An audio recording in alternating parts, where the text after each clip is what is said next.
Hello and welcome to the Dream Architect Life with Bryan Sweet and Brittany Anderson from Sweet Financial Partners. Bryan and Brittany, how are you today? Fantastic. Wonderful. All right.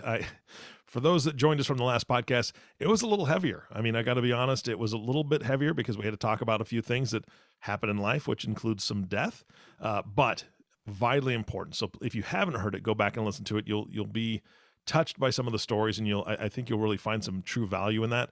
Today's a little bit lighter, and it starts off with the title of the podcast, which I just think is fantastic. Stop letting others shoot on you. So, Bryan, where did that come from? Well, it's actually one of my favorite topics because if you think about it, we let that happen way too often. But to kind of get us rolling, I think I'm going to start with a quote that Mark Twain had, and I think it'll set the stage for the discussion as we go forward. Okay. So Mark Twain once said, "Never argue with stupid people. They will drag you down to their level and then beat you with experience." That is a fantastic quote. So I think one of the big issues we all run into is that in life, you'll run into naysayers. Mm-hmm. And I think our job and with our clients and also with ourselves is to help make sure people don't listen to them. And it's just such a prevalent thing where people throw their opinion thinking they're going to be helpful, but really their limiting beliefs affect people's ability to make life great in the future because either people respect them and their opinion, and then they start listening and agreeing that, gee, whatever they just told me is accurate when it might not be. In most cases, if it's something they can't do, then it probably isn't accurate. And one of the interesting things is, and the way I always look at this is, somebody criticizes an event or a thing you're doing or an ambition that you have. Don't accept criticism from somebody that hasn't accomplished what you want to, or, you wouldn't want to switch places with and be in their shoes. Yeah. And so I think it's just being very conscious of it, because as Brittany alluded to in the other podcast, what you fill your mind with is really what happens in life. And so if you think positive things and I can do this and I can do that, that will happen. But consequently, if you start listening to naysayers and they go, "Oh, that's a really silly idea. What are you thinking of doing that?" If it's important to you and it's part of your values, don't listen to those people. Go find a new friend for that, or somebody that believes in what you're going to do, and hang around them, at least when you're working on those particular things. So, Brittany, what would you like to add to this interesting topic? Yeah, well, I have to start out like the shooting on. If you think about it, I think so often people who are naysaying things that you want to accomplish, or are telling you that something's silly, or like Bryan said, like, "Oh, you're trying to do this. That seems ridiculous." A lot of times it's their own limiting beliefs on themselves. So again, I want to give context to this and say, it doesn't mean that the naysayer is a bad person. Correct. It just means that they maybe don't see the possibility that you do. So I think that's just one thing to add, is that, don't let somebody else, their limiting belief in themselves, hinder you from pursuing what you want and what you deem as valuable to you. Yeah. And I also think it's people don't realize how determined you are, or how much effort that you're willing to put into something. They've seen some past mistakes or things that you've done in your past, and they're like, "I just don't think you can do that." But they have no idea truly how hard you've worked to get to that point already. And if they don't know, how could they possibly advise you in that? Yeah. And I think that's such a great comment, Eric. And I think about my own life. I've had people ask me, being involved in multiple different businesses, and, like Bryan, we love new ideas and love opportunity. Plus I've got 3 little kids at home. So I've had the question of, "Oh my gosh, how are you juggling that?" Or "How are you balancing that?" Or "You're crazy. Why are you doing all of that? Do you even need to do it all?" And for me, it's built off of a foundational drive to create a life that hasn't happened in my family before, and wasn't there for me, right? Like, I came from living with a single mom, and she busted her butt and worked hard and did everything she could to provide for my brother and I. But it's about something bigger than that. And it's about creating a legacy and creating opportunity for my kids and for generations to follow. So, I think it's so true. It's whatever is driven by you. Bryan's teased me before and said, I think grit's a good word for you. I'm like, oh yeah, I think Yeah. that's probably right. And I know Bryan's driven in similar ways as well, that you're just hungry for a bigger future, and it's exciting, and it's what gets you out of bed in the morning and what keeps you focused on what you value. Yeah, it's so true. And I have a personal example I'd like you to kind of touch on. When I spoke first about starting my own business, somebody that I really looked up to, my uncle, who was very successful, an executive in multiple companies. And I asked him his opinion, and he just almost flat out told me, don't do it. It's not worth it. Starting a business is really hard. It took the wind out of my sails. I was like, seriously, this guy that I looked up to for a long time. And I had to realize at that point, I wasn't a kid anymore, right? I was an adult, and I had to make my own adult decisions, but I had to take a step back from that. And it took me a couple of weeks to process what he was saying. And it was just a naysayer, right? But at the same time, I had to look and say, okay, he's a human being, and he's also fallible. I know he's made a lot of poor decisions. I have to take that into account. It's just not my uncle who has all these neat things, a Jaguar in the driveway and a huge house and all this stuff. He was successful in his line of work, but he didn't start his own company. So he didn't have any of that experience, and he didn't know how passionate I was about it. So I had to ignore him. But what do you see when you're working with folks that maybe they have their dreams and they're kind of hesitant to even tell you because maybe they've experienced those naysayers before and they don't know how to approach you when you've got a lot of experience and they're maybe afraid of your answer? Yeah, I think, well, one of the things they'll quickly find out is if they do bring something up, we're probably the most encouraging folks you'll ever deal with. I mean, we're realistic, but we're encouraging, because I think it really depends on a person's core values and what's important and what do you want to make out of your life. And just because somebody else says you can't, or your upbringing was not, what you'd like to experience for yourself or your children, doesn't mean it has to continue that way. And so I think if you look at it and decisions from your values, and maybe look at, the decisions that you make on three principles, one being, I can do this, two, I should do this, and three, I must do this. And if you just focus on the must things to help you accomplish whatever it is, those are really the things that are going to lead to success or failure. And those are really the things that are most important. So if you eliminate the other items and just focus on that, I think that will help lead to more success quicker. But the first thing is just recognizing when you come into a situation where somebody's, you're either shoulding on yourself or somebody else is shoulding on you, that you have to immediately recognize that and stop that, either in your own mind or make a conscious decision that I need to get away from this particular person, because it will absolutely have such a negative impact on you.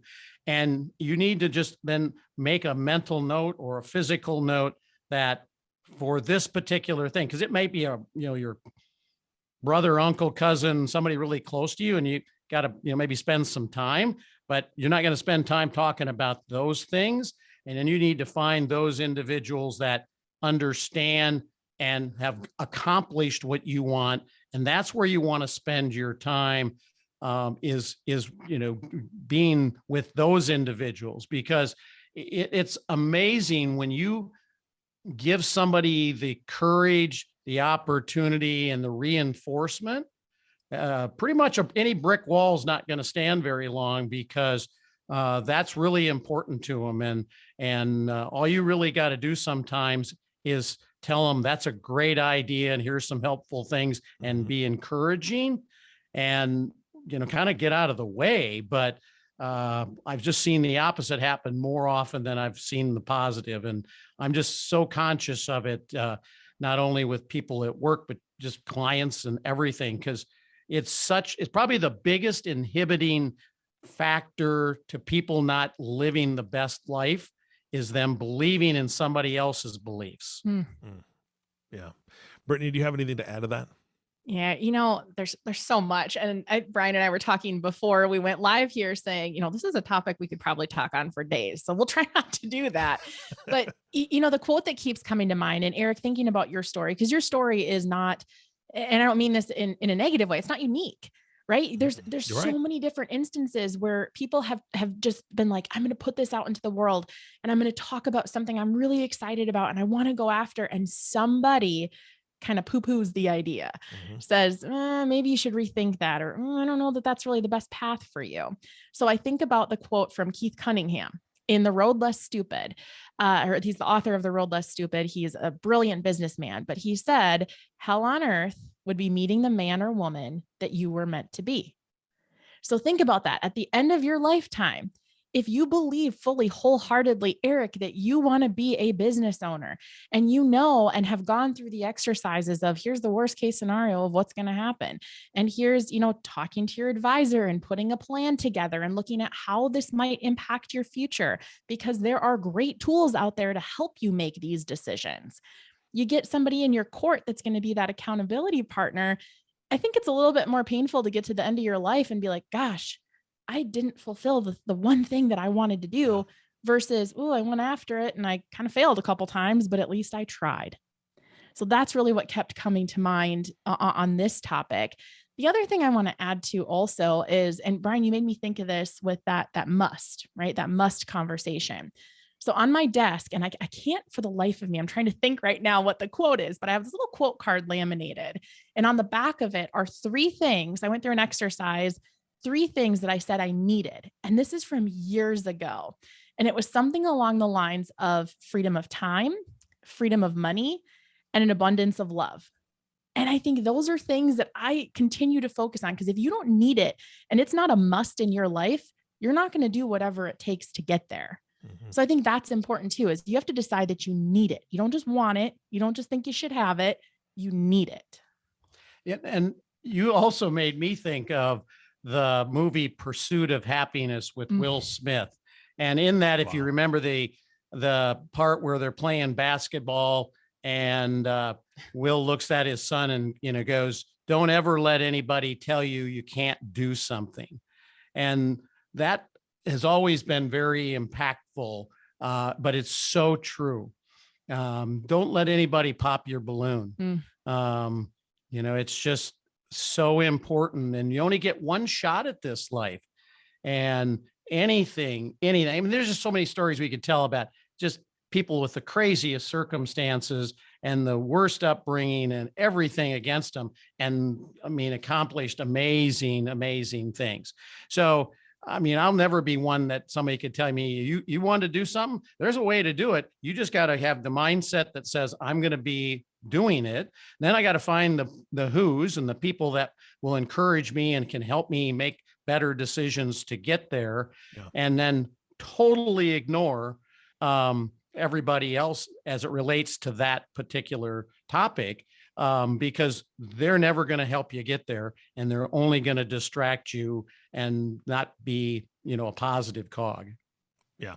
I want to go back to something you said earlier, that it's not necessarily that they are, they have ill intent, right? They're probably pretty well intended, right? I guess if that's the way to say it. My uncle, he probably saw some friends or, acquaintances that failed in business, and it was a very tough road, and didn't want that for me. But again, he didn't know my entire scenario, and it wasn't encouraging. He was trying to protect me, maybe. And I'll view it like that. And I always really have, but I'm assuming let's put business to the side, other parts of lives, right? Well-intentioned friends, well-intentioned associates, partners, whatever you want to call them, will give advice. Maybe they're not based in their own experience, but what they think is best for that person at the time. Give some other examples of what you guys have seen. Yeah. So, you make me think, Eric, and I know we talk a lot about widowhood, and that's a tough topic, but in reality, we've helped a lot of widowed people. So I think about that. And again, think of yourself, you're sitting there, you just lost your spouse, and you have got every person in your life giving their very well-intended opinion on what you should do next, what you should focus on. Maybe how you should handle your financial situation.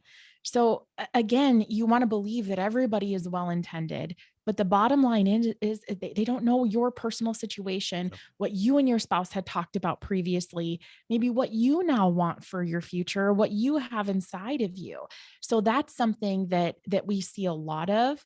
We actually have a gal, an advisor in our office who's gone through extensive training on transition, specifically widowhood, because there's so much more than just managing finances when it comes to that particular type of situation.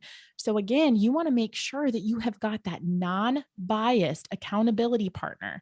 I've used this term before, and I know it's just a fancy word, but a fiduciary, an advisor that truly is working in your best interest and not just trying to push some product because it makes them a commission, whatever. That's something that's so important when you're looking at, dealing with the shoulds and the should nots.